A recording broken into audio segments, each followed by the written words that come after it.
Halo teman-teman, pada video kali ini saya akan menjelaskan cara menggunakan aplikasi C-Survey versi 2.0 untuk menentukan klaster, menghitung ukuran sampel, dan melakukan random number dalam penelitian C-Survey. Survei ini biasanya digunakan pada penelitian kesehatan masyarakat.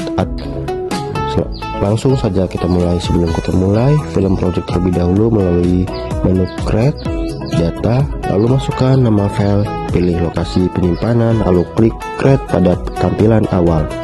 Terdapat beberapa menu, yaitu Survey, Parameter, Cluster Data, Simple Slice, Timeline, dan Number. Saya isi dengan penelitian, misalnya survei literasi kesehatan.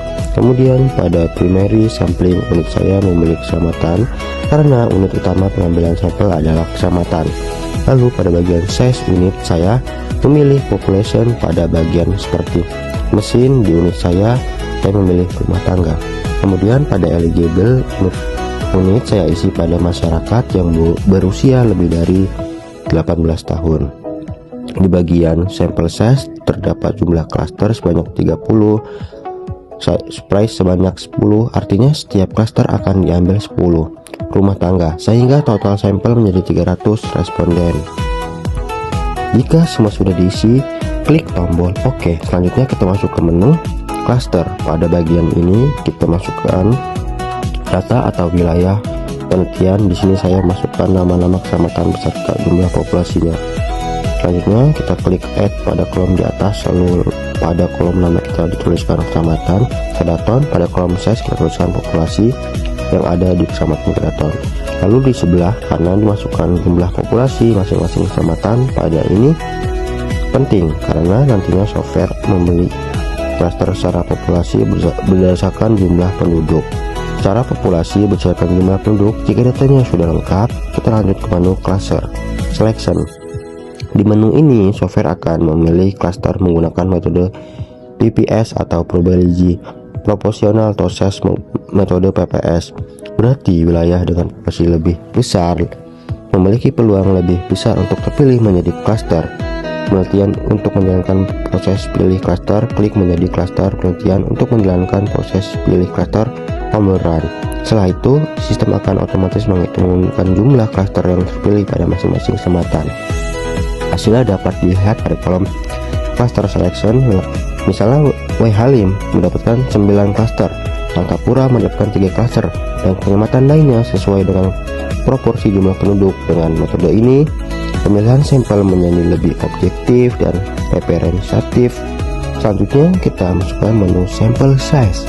Menu ini digunakan untuk menghitung apakah jumlah sampel yang kita gunakan sudah memenuhi kebutuhan penelitian.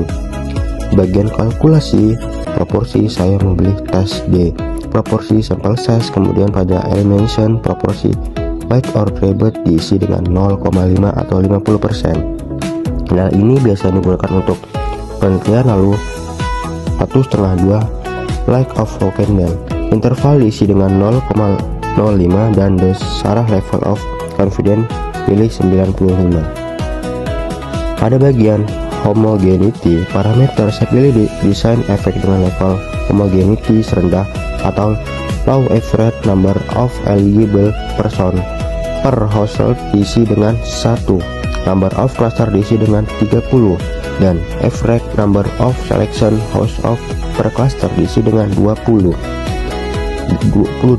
Setelah semua diisi, klik tombol kalkulasi. Kemudian software akan menampilkan hasil perhitungan di sebelah kanan, diisi dengan sebesar 2, homogeneity, confidence interval, serta ukuran sampel untuk klaster surveinya.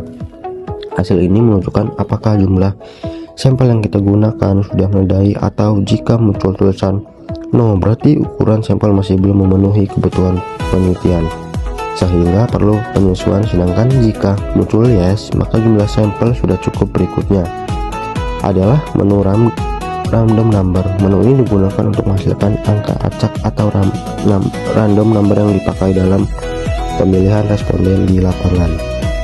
Biasanya random number digunakan untuk menentukan rumah tangga atau responden mana yang akan dipilih secara acak, sehingga mengurangi ini bias penelitian. Caranya cukup mudah, kita hanya perlu masukkan jumlah yang dibutuhkan, lalu software akan menghasilkan angka random secara otomatis. Dengan adanya fitur random number, proses pengambilan sampel menjadi lebih sistematis dan ilmiah.